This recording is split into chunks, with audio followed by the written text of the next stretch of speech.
Assalamualaikum warahmatullahi wabarakatuh. Seluruh saudara-saudaraku, rekan-rekan dan sobat yang saya cintai karena Allah Subhanahu wa taala. Alhamdulillah, tentunya segala puji hanya bagi Allah yang telah memberikan kenikmatan yang tidak terhingga pada kehidupan kita. Semoga hati kita, jiwa kita tidak pernah kering untuk senantiasa bersyukur kepada Allah. Apapun ujian yang Allah berikan, maka yang terasa bagi orang yang beriman, nikmat Allah pasti lebih besar terasa. Semoga Allah selalu menuntun kita untuk bersyukur dan selalu kita berharap semoga jiwa kita berterima kasih atas semua nikmat yang Allah berikan pada kehidupan kita. Kita pada kesempatan hari ini akan meneruskan kajian kitab kita, yaitu adalah kajian 40 cara jitu merubah masalah menjadi anugerah. Dan ini merupakan kajian yang kita akan selenggarakan. Kita akan menyelesaikan sebuah kitab kecil yang sederhana, tetapi dahsyat sekali ilmu dan faedahnya sampai menjelang Ramadan. Semoga satu hari tepat sebelum Ramadan kita sudah menyelesaikan kitab ini. Kita bahas secara ringkas dan sederhana, setidaknya memberikan pencerahan dan memberikan wawasan kepada kita. Wawasan yang terbangun atas wahyu, wawasan yang terbangun atas hadis Rasulullah, supaya setiap gelombang badai dan ujian yang kita dapatkan dalam kehidupan kita mampu kita rubah menjadi anugerah yang akan kita petik baiknya di dunia dan kita akan merasakan manisnya dalam kehidupan di akhirat. Dan inilah kitab yang ditulis oleh Syekh Abdul Malik Al-Qasim, dan kita kemarin sudah menyampaikan beberapa hari yang lalu, tepatnya pada hari Jumat sore hari, kita menyampaikan yang perdana untuk umum, dan kita akan terus secara rutin setiap setengah 6 sampai nanti di bulan Ramadan kita akan menyelesaikan kitab ini. Semoga kita diberikan oleh Allah kemampuan untuk memahami apa yang Allah kabarkan, yang diringkaskan oleh para ulama untuk memberikan ilmu dan memberikan pencerahan dalam kehidupan hati dan jiwa kita. Kemarin kita telah menyampaikan bahwasanya ternyata orang mukmin itu terbagi menjadi dua, kata Rasulullah dalam hadis yang beliau sampaikan secara makna. Fa inna ahadakum la yafrahu bil bala kama yafrahu ahadukum birraha. Ada di antara orang yang beriman itu mereka senang ketika mendapatkan ujian karena tahu besarnya ujian yang mereka dapatkan dari Allah, karena mereka tahu di balik setiap musibah di situ ada pahala yang besar, sebagaimana orang yang lemah iman senang ketika mendapatkan tambahan materi dan tambahan finansial. Berarti disitulah kita faham orang mukmin itu indikatornya salah satunya didasarkan kepada cara merespon ujian. Kalau orang yang kuat imannya, mereka merespon ujian itu dengan rasa gembira karena tahu di balik musibah dan ujian itu ada sebuah keberkahan, pahala yang begitu besar dan kebaikan yang begitu besar. Beda dengan orang yang lemah imannya. Orang yang lemah iman itu membenci ujian dan dia tidak suka dengan berbagai macam kesulitan, sebagaimana orang-orang yang tidak tahu bahwasanya di balik ujian itu ada sebuah keberkahan pahala yang akan dia petik dari Allah Subhanahu wa taala. Berarti kalau kita ingin meneladani sikap orang yang beriman, orang yang beriman bukan hanya terlihat dan nampak pada sholatnya, orang yang beriman bukan hanya nampak pada puasanya dan sholat malamnya, tapi orang yang beriman akan nampak secara jelas indikasi bahwasanya kuatnya iman itu adalah mampu merespon setiap musibah, mampu merespon setiap ujian dengan keceriaan dan kegembiraan, walaupun dia sulit untuk melewati ujian itu, tetapi kesulitan itu yang dirasakan pada hatinya dikalahkan dengan kegembiraan besar yang dia dapatkan. Karena tahu di balik setiap musibah itu ada hal yang besar yang menanti pada kehidupan akhirnya dan kehidupan manis setelah nanti di akhirat. Oleh karenanya kita akan bahas satu persatu apa yang harus kita lakukan kalau kita ingin merespon setiap masalah menjadi anugerah pada kehidupan kita. Yang pertama, beliau Syekh Abdul Malik mengatakan kepada kita, yang pertama adalah orang-orang yang mendapatkan ujian. Yang harus dilakukan pertama kali adalah memperhatikan ucapannya, bahwasanya ketika dia mendapatkan deburan dan gelombang ujian, entah tiba-tiba mendapatkan masalah dengan suami ataupun istrinya, ataupun masalah hartanya, finansialnya, ataupun anak dan keturunannya. Pertama kali apapun musibah yang menyapa, lalu kemudian menyapa pada kehidupan kita, maka pastikan bahwasanya kita harus memperhatikan ucapan kita. Karena ucapan itu menggambarkan bagaimana problem kita selanjutnya. Karena tanpa kita sadari Rasulullah sudah mengatakan kepada kita, "Fala taqulu ilal khair fa innal malaikata yu'minuna 'ala ma taqulun." Janganlah kamu ngomong kecuali yang baik, karena sesungguhnya malaikat itu bekerja untuk selalu mengaminkan apapun yang kalian ucapkan. Makanya tidak ada agama yang paling detail mengatur bagaimana ucapan manusia sesuai dengan apa yang Allah ridhoi kecuali adalah Islam. Sampai detail bagaimana Allah memberikan malaikat raqib, malaikat yang selalu mengawasi setiap ucapan-ucapan yang disampaikan oleh manusia. Menunjukkan kepada kita bahwasanya Masya Allah, jangan pernah remehkan ucapan terutama ketika mendapatkan ujian, karena ucapan itu akan diaminkan oleh para malaikat dan Allah akan bekerja sesuai dengan ucapan yang keluar dari mulut kita. Makanya perhatikan di dalam Islam itu bagaimana ketika kita marah disuruh diam, karena banyak sekali ucapan yang mengundang kemurkaan Allah disebabkan ketika kita marah lalu tidak mendengar petunjuk Nabi. Salah satunya ketika marah lalu berkomentar banyak dan akhirnya melukai banyak orang. Makanya mari kita perhatikan bagaimana Ummu Salamah ketika meninggal suaminya Abu Salamah. Maka yang diperhatikan oleh Ummu Salamah pada saat itu adalah doanya. Beliau mengatakan inna lillahi wa inna ilaihi raji'un. Allahumma jurni fi musibati wa akhlif li khairan minha. Ya Allah, segala sesuatu milik Engkau dan kembali kepada Engkau. Maka berikanlah pahala atas musibah yang aku peroleh dan berilah pengganti yang lebih baik. Itulah ucapan Ummu Salamah ketika beliau wafat suaminya. Orang-orang ramai, saudara-saudaranya berkata kepada Ummu Salamah, siapa yang lebih baik daripada Abu Salamah? Orang yang begitu baik, begitu bersahaja, begitu berwibawa dengan usia tuanya. Dan siapa pada saat itu yang lebih baik daripada Abu Salamah? Tapi ternyata Ummu Salamah tetap yakin dengan kekuatan apa yang diucapkan oleh lisannya. Karena Ummu Salamah yakin bahwasanya ucapan yang baik itu akan mengundang pertolongan Allah. Maka apa yang terjadi? Allah hadirkan pada teras kehidupan Ummu Salamah yang tidak pernah diduga, tidak pernah direncanakan dan tidak pernah dibayangkan oleh Ummu Salamah. Ternyata yang datang menggantikan Abu Salamah untuk melamar Ummu Salamah yaitu adalah Rasulullah Shallallahu Alaihi Wasallam. Dan jelas beliau lebih baik daripada Abu Salamah. Inilah yang disebut dengan kata-kata.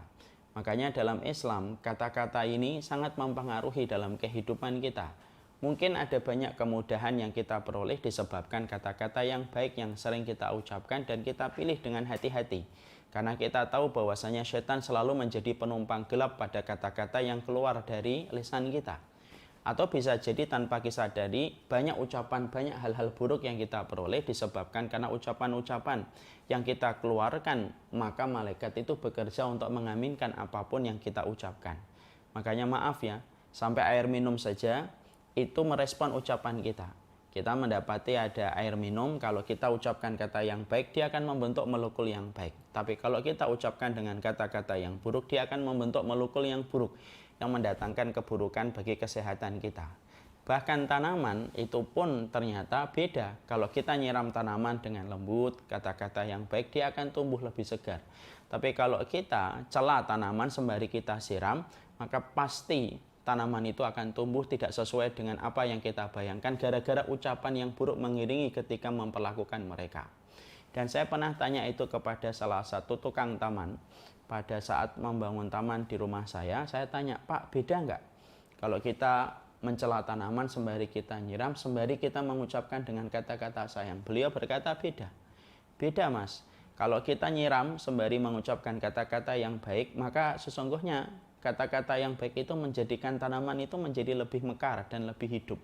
Beda dengan tanaman apabila kita menyiramnya dengan cara mencelanya, menghujatnya, menggunakan kata-kata kotor, maka tanaman itu tidak sesuai dengan apa yang kita bayangkan. Saya beberapa hari yang lalu mendapati ada orang yang nge-DM istri saya. Kemudian dia berkata, saya membuktikan apa yang pernah saya dengar dari Ustadz Omar Mita Abu Basam. Saya pisahkan tanaman, yang satu saya siramin dengan kata-kata yang baik dan yang satu saya celah. Dan ternyata betul, dia mendapati, Masya Allah, saya betul-betul menjumpai tanaman yang saya siram dengan kata-kata yang baik tumbuh dengan begitu segar. Dan tanaman yang saya cela ketika saya siram itu tidak tumbuh sebagaimana tanaman yang saya siram dengan kata-kata yang baik. Masya Allah. Kalaulah tanaman, kalaulah minuman ternyata bereaksi dengan ucapan kita dan mampu membedakan mana ucapan baik dan mana ucapan buruk, apalagi malaikat, terlebih lagi Allah yang sangat memperhatikan ucapan manusia sampai menitipkan malaikat khusus untuk memperhatikan bagaimana perbuatan dan ucapan kita.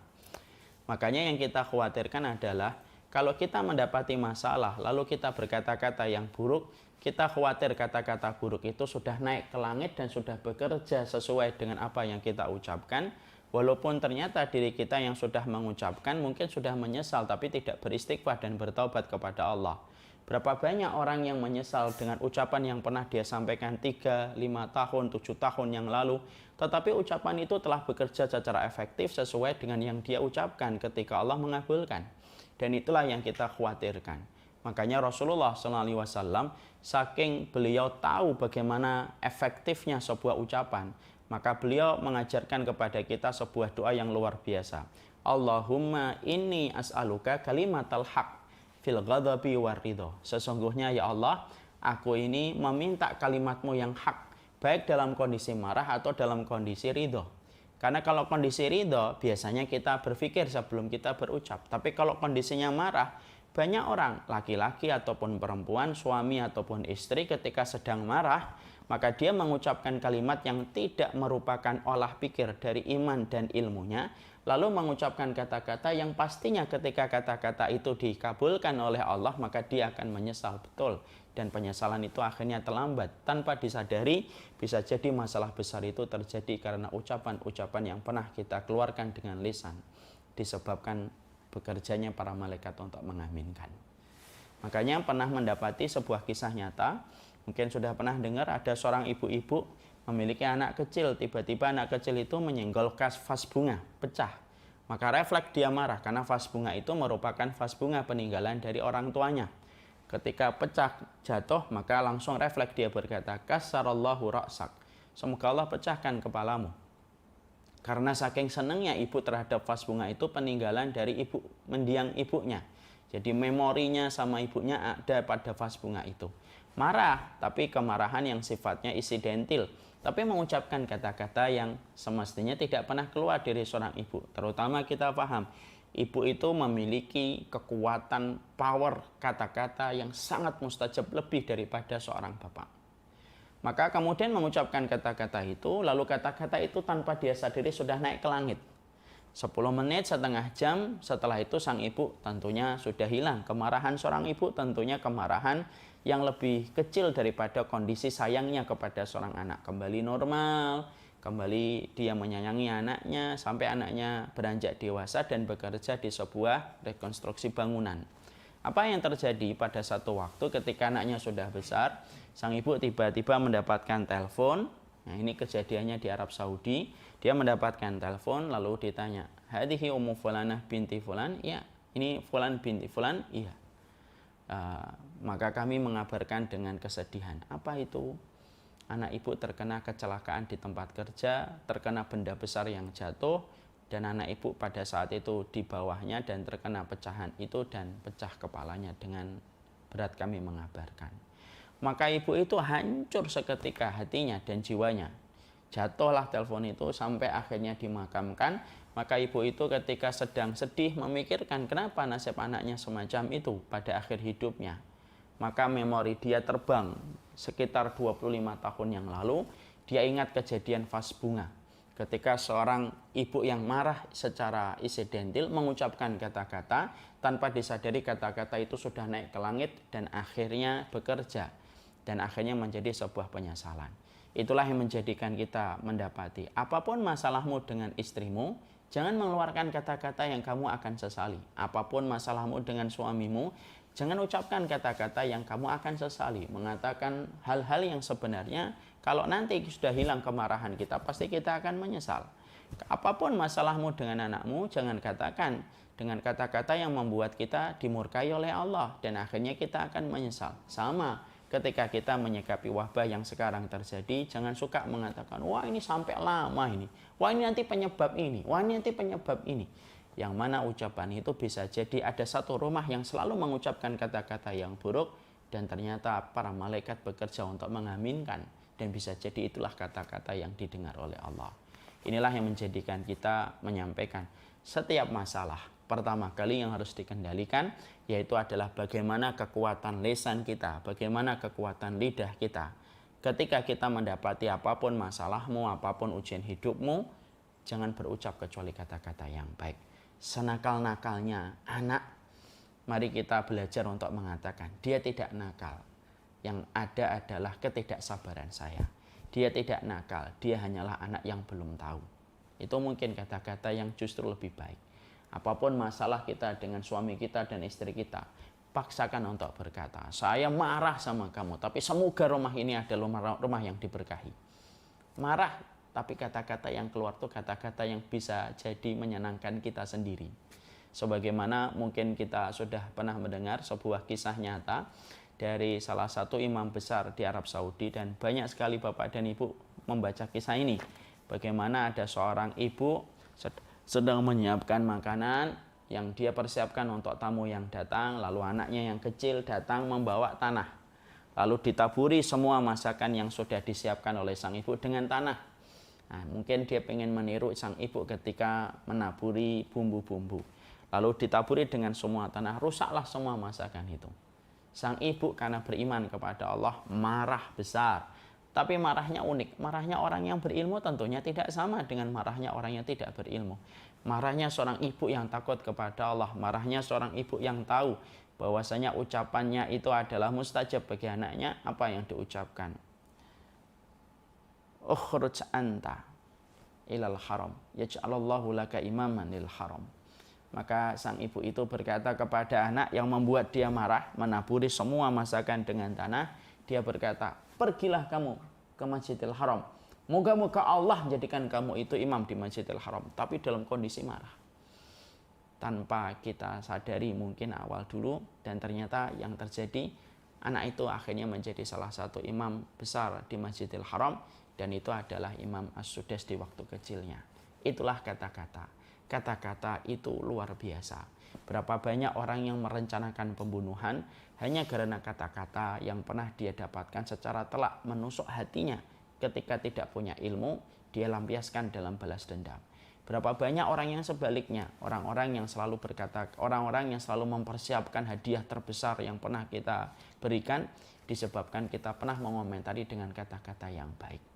Ucapkanlah kata-kata yang baik, karena sesungguhnya ucapan yang baik itu cara pertama merubah masalah menjadi anugerah. Yang kedua, yaitu dikatakan oleh beliau Syekh Abdul Malik, ketika kita mendapati masalah, yang kedua jangan terburu-buru, jangan tergesa-gesa. Semua harus dilakukan dengan cara yang lembut, karena apapun yang tergesa-gesa selalu hasilnya tidak maksimal. Bukankah makanan fast food disebut dengan junk food?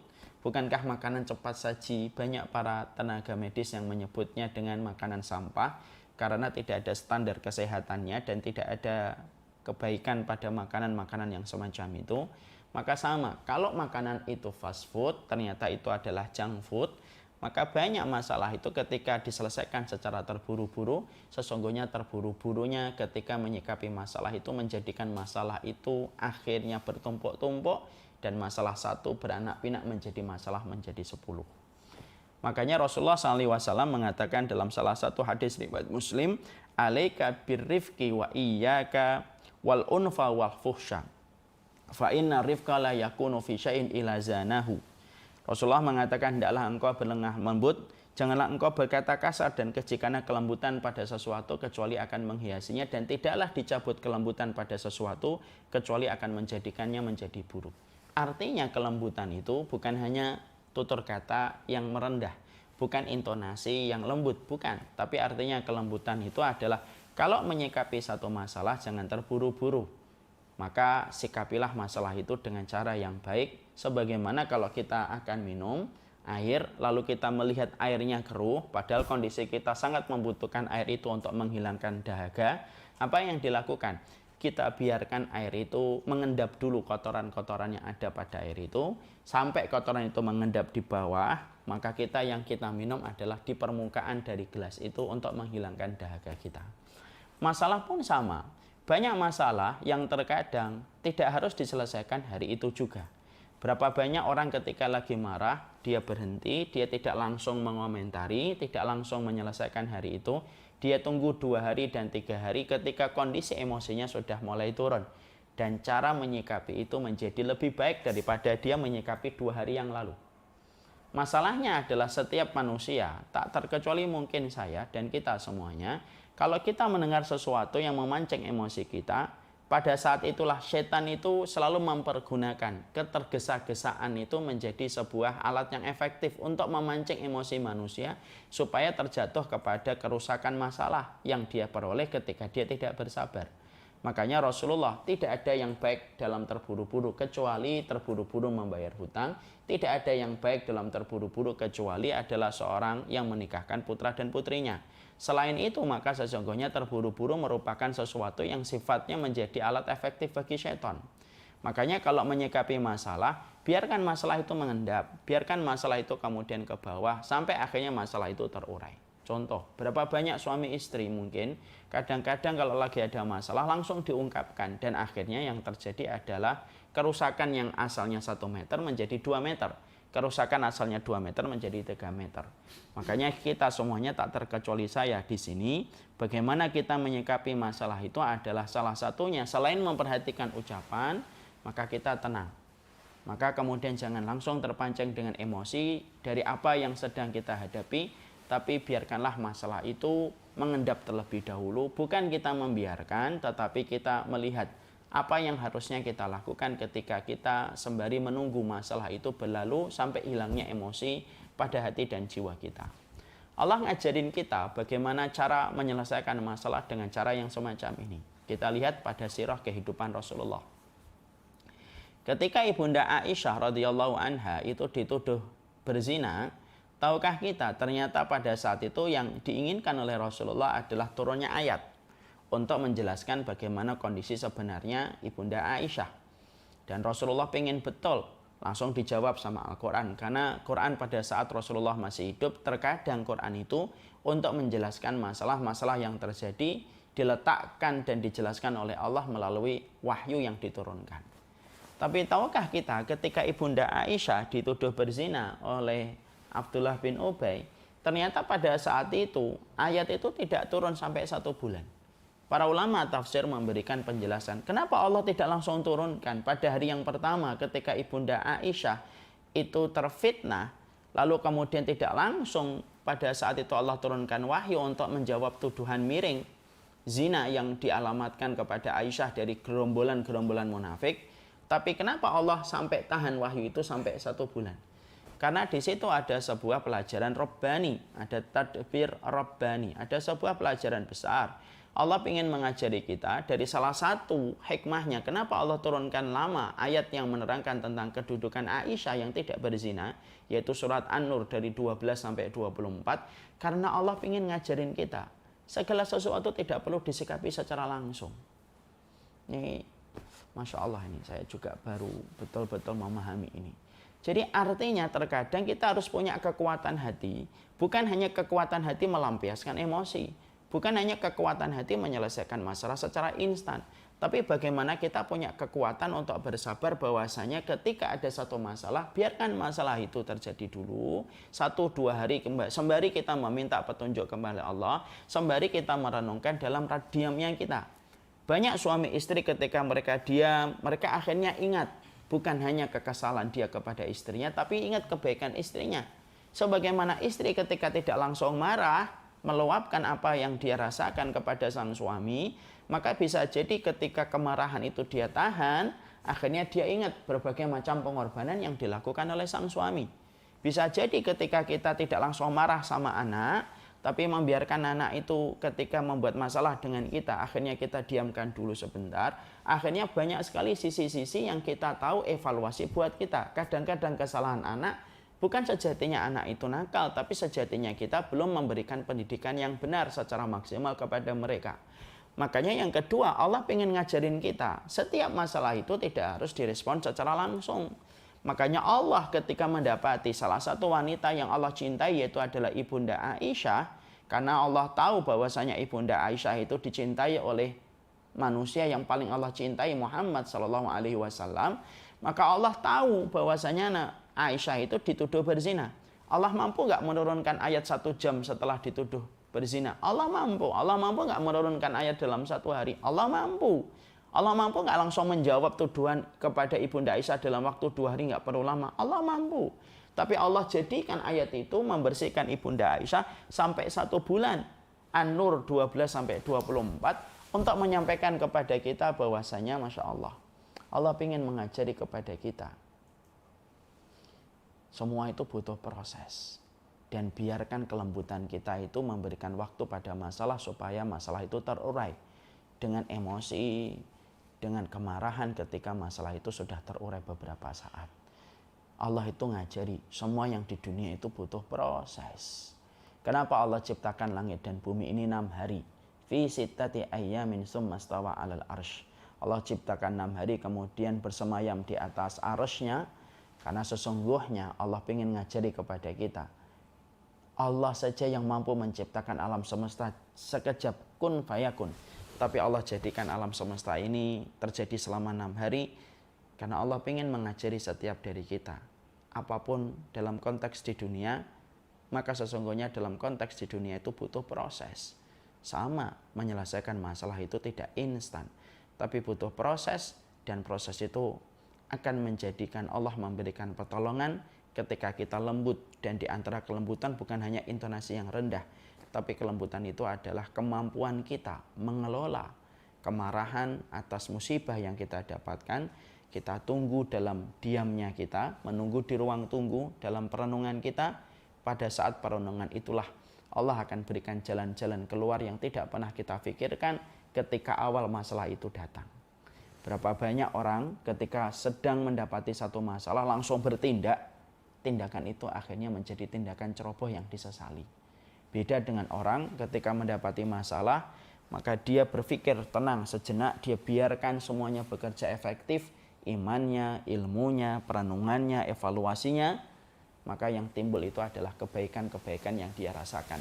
Dan itu menjelaskan kepada kita, tidak setiap masalah itu harus diselesaikan segera. Terkadang butuh perenungan, supaya kita tidak hanya sekedar menyalahkan, tapi kita juga mengevaluasi. Mungkin ada kekurangan yang ada pada diri kita sampai masalah ini kita dapatkan dari orang-orang terdekat dengan kita. Itu yang kedua. Yang ketiga, ketika kita mendapati masalah, bahwasanya pastikan ketika kita mendapati masalah, yaitu adalah kemampuan kita untuk menata kesabaran kita. Itulah yang disampaikan oleh Syekh Abdul Malik.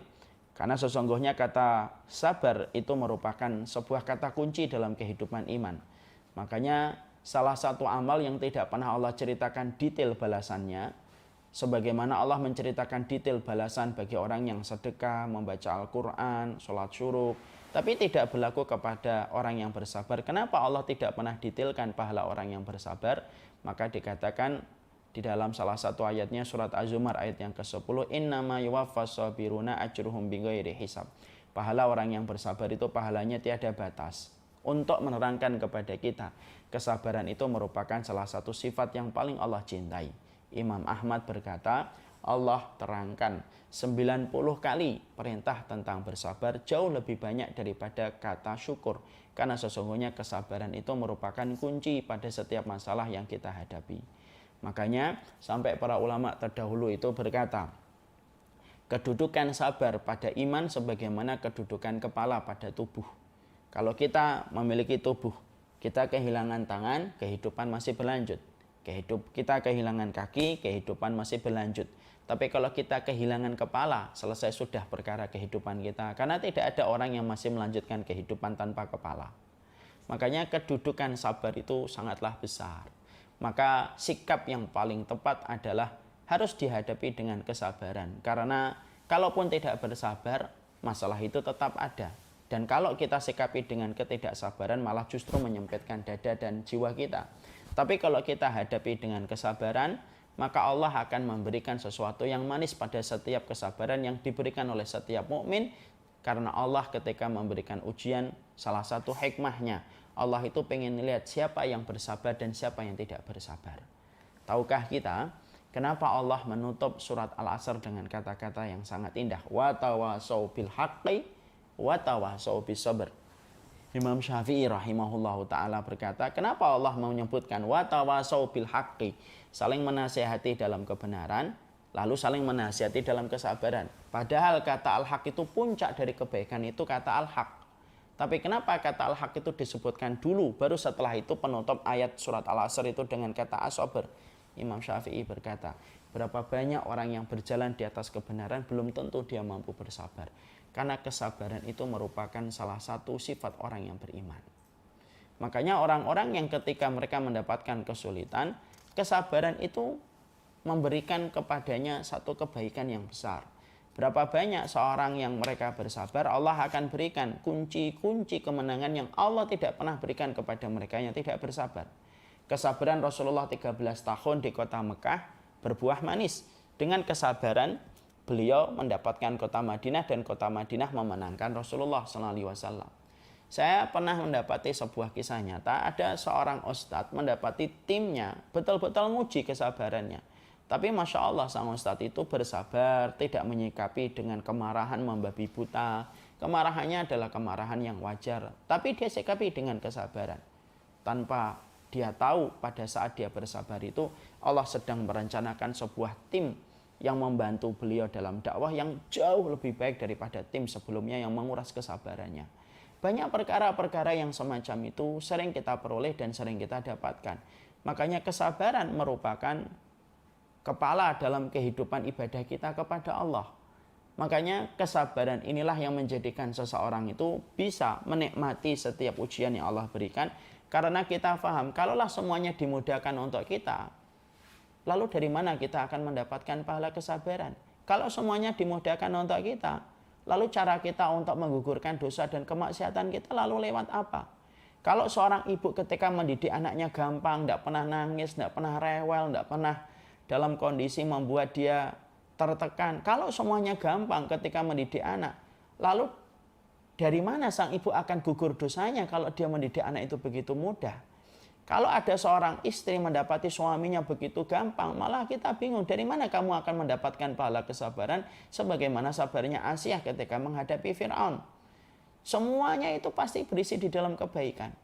Makanya ada orang-orang yang mereka nanti dimasukkan oleh Allah ke surga karena kesabarannya. Dan ingat, belum tentu setiap orang itu walaupun dia berilmu dia sabar. Karena kesabaran itu merupakan salah satu teknik jiwa yang berat sebagaimana teknik ikhlas di dalam hati kita.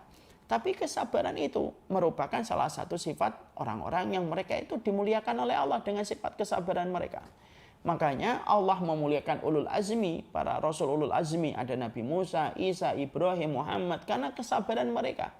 Dan kesabaran itu selalu berbuah manis karena Allah tidak pernah menyelisih janjinya. Makanya kalau ada mendapati masalah, tidak usah kita gugat masalah itu. Tapi pastikan setiap kita mendapati masalah, kita akhirnya berpikir kebaikan. Kalau Allah tidak memberikan ujian pada kehidupan kita ini, malah kita bingung dari mana kita akan mendapati pahala yang besar di sisi Allah. Kalau Allah tidak memberikan kesulitan pada kehidupan kita yang menyuruh kita bersabar, lalu dari mana kita akan terpadamkan dosa-dosa dan kemaksiatan kita? Kalau kita tidak diberikan kesulitan sampai kita bersabar, nanti malah bingung apa yang memantaskan kita untuk memasuki surga. Padahal kita paham apa ucapan para malaikat ketika menyambut manusia ketika menginjakkan kaki di surga. Ucapannya para malaikat adalah salamun alaikum bima sabartum. Maka malaikat itu ketika menyambut para penduduk surga ketika menginjakkan kaki di surga, ucapan malaikat itu apa? Salamun alaikum bima sabartum. Selamat ya atas kesabaran kalian. Seakan-akan Allah ingin menyampaikan kepada kita, penduduk surga itu identik dengan kesabaran. Jadi malaikat itu mengatakan salamun alaikum bima sabartum. Selamat ya atas kesabaran kamu. Seakan-akan kalau orang itu tidak pernah bersabar di dunia, terus yang memantaskan dia masuk surga itu apa? Makanya orang-orang yang mereka memasuki surga, separuhnya penduduk surga itu orang-orang yang bersabar dalam kehidupan dunia. Sabar menghadapi rezekinya, sabar menghadapi setiap masalah yang dia jumpai, sabar menghadapi anak yang terkadang memiliki kekurangan-kekurangan yang tidak pernah dia pikirkan. Kesabaran itulah yang menjadikan seseorang itu dipantaskan oleh Allah untuk memasuki surga. Kenapa Nabi diberikan sakitnya lebih berat daripada sakitnya kita? Kenapa Nabi itu diberikan sakratul maut lebih berat daripada kita? Karena Allah ingin memberikan puncak kesabaran kepada Nabi di dunia supaya Nabi layak mendapatkan puncak kenikmatan di surga. Bukankah Nabi kalau sakit 2 kali sakitnya kita? Bukankah Nabi kalau beli sakratul maut sebagaimana keterangan Imam Qurtubi, sakratul mautnya Nabi itu 2 kali sakratul mautnya kita. Kalau kita sakratul maut orang biasa saja sudah berat, apalagi Nabi 2 kali sakratul mautnya orang biasa. Kenapa Nabi orang yang paling dikasihi oleh Allah, orang yang paling diridhai oleh Allah, orang yang memiliki keridhaan Allah yang paling besar, tapi justru sakitnya paling berat, sakratul maut yang paling berat? Karena Allah ingin dengan puncak kesabaran yang diberikan Nabi di dunia yang sebentar, maka Allah memiliki alasan untuk memberikan puncak kenikmatan kepada Nabi di surga. Makanya pemimpin penduduk surga siapa? Bukan Nabi Adam, bukan Nabi Nuh, bukan Nabi Ibrahim, bukan Nabi Musa. Tapi pemimpin penduduk surga itu adalah Rasulullah SAW. Ujian Nabi bukan hanya umatnya yang pada saat itu dalam kondisi jahiliyah yang tidak beriman kepada Allah. Sampai sakitnya pun menjadi ujian terbesar bagi Rasulullah SAW. Makanya kalau kemudian kita mendapati ada masalah pada kehidupan kita, pastikan tameng yang kita miliki untuk menjadi perhiasan adalah sifat kesabaran kita. Minta kepada Allah supaya kita diberikan kesabaran. Kalau tiba-tiba ada perkara yang menguji betul kehidupan kita, ambil air wudhu. Mintalah kepada Allah, Rabbana afrik alaina sabra wa sabbit aqdamana. Ya Allah, berikanlah aku sifat kesabaran. Karena kita pun kalau mendapati masalah tidak bersabar, kadar masalahnya pun tetap akan sama bahkan bertambah. Tapi kalau kita sikapi dengan kesabaran, Allah yang akan bekerja untuk menolong orang yang bersabar. Karena Allah berfirman, Innallaha ma'as sabirin. Karena Allah itu bersama dengan orang yang bersabar. Maka itu yang ketiga. Berarti disitulah kita akhirnya paham, merubah masalah menjadi anugerah. 1, mulai dengan kata-kata yang baik. Ayo kalau kita menyikapi wabah ini, ucapkanlah kata-kata yang baik. Semoga sebelum Ramadan selesai, semoga yang hamil segera melahirkan dalam kondisi yang baik. Semoga kondisi ekonomi juga membaik. Semoga rekan-rekan kita para ustadz, rekan-rekan yang bekerja non formal akan mendapatkan pertolongan dari Allah. 1, perhatikan kata-kata yang baik. Jangan mengucapkan kata-kata yang akan menjadi sesuatu yang kita sesali. 2, jangan terburu-buru. Belajarlah untuk merenung sembari kita melihat evaluasi pada kehidupan kita. Dan yang ketiga, pastikan ketika kita mendapati masalah, berikanlah kesabaran. Kedudukan sabar itu sebagaimana kedudukan kepala dalam tubuh yang tidak akan bisa digantikan dengan apapun. Wa tawasau bil haqqi wa tawasau bis sabr. Orang yang berjalan di atas yang benar aja belum tentu dia bersabar.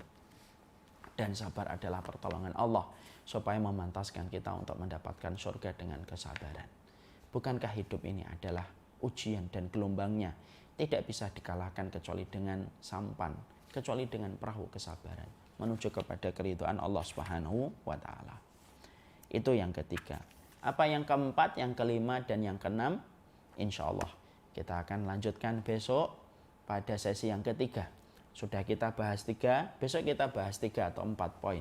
Apa yang harusnya kita lakukan kalau kita sedang mendapati masalah, supaya jangan sampai masalah itu menjadikan kita frustasi, masalah tidak layak menjadikan kita depresi apalagi mati bunuh diri. Masalah itu bagian yang tidak terpisahkan dalam kehidupan. Orang kafir pun banyak yang mendapatkan masalah, apalagi orang yang beriman kepada Rabb ketika surga itu identik dengan berbagai macam kesabaran. Kita akan bahas pada kesempatan berikutnya sifat yang keempat, 5, dan 6. Apa sifat-sifat berikutnya? Saksikan, kita membahas kitab 40 cara jitu merubah masalah menjadi anugerah. Kitab yang kecil, hanya segenggaman tangan, sesuai dengan ukuran pos saku kita. Tapi insya Allah kitab ini akan memberikan gelombang faedah yang besar dalam kehidupan kita. Perhatikan ucapanmu, jangan terburu-buru menyelesaikan masalah pada saat itu juga. Dan pastikan kita memiliki kesabaran besar pada kehidupan hati dan jiwa kita. Semoga Allah memberkahi kita. Semoga Allah memberikan mentari pada setiap masalah yang kita jumpai. Semoga Allah membenarkan sinar pada wabah yang sedang menggelayuti bangsa yang kita cintai. Dan semoga Allah memberikan keberkahan pada kita dan keluarga kita. Siapapun hari ini yang sedang disulitkan ekonominya, Semoga Allah memberikan kemudahan pada hari-hari berikutnya. Siapapun yang hari ini sedang dalam kondisi khawatir istrinya akan melahirkan, pada kondisi rumah sakit yang sedang rawan dengan berbagai macam kemungkinan terpapar dengan virus, semoga suaminya dan istrinya dalam kondisi baik dan kuat, sembari anaknya pun dikuatkan oleh Allah. Siapapun hari ini yang merasa khawatir dengan orang tuanya yang sepuh, maka semoga orang tuanya dilindungi oleh Allah. Hanya kepada Allah kita meminta pertolongan, hanya kepada Allah hati kita tidak bersedih, karena orang yang sudah menjadi walinya Allah tidak ada rasa takut dan tidak ada rasa khawatir. Ini yang dapat saya sampaikan. Wassallallahu ala nabiyyina Muhammad walhamdulillahi rabbil alamin. Assalamualaikum warahmatullahi wabarakatuh.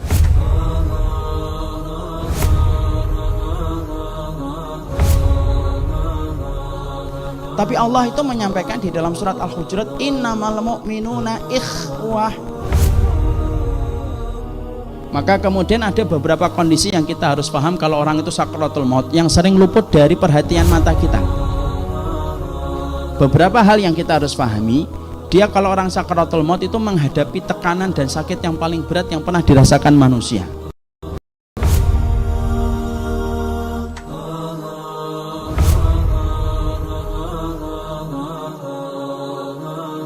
Kita tidak pernah mendapati sakit yang paling berat kecuali sakaratul maut. Silakan dolim, tapi ingat ya, itu sakaratul maut. Silakan seksa orang lain dengan berbagai macam hal, tapi ingat ya, itu akan sakaratul maut. Makanya orang sakaratul maut itu berat. Jadi orang itu kalau mikir sakaratul maut itu tali kendali supaya kita menahan diri dari semua perbuatan dosa.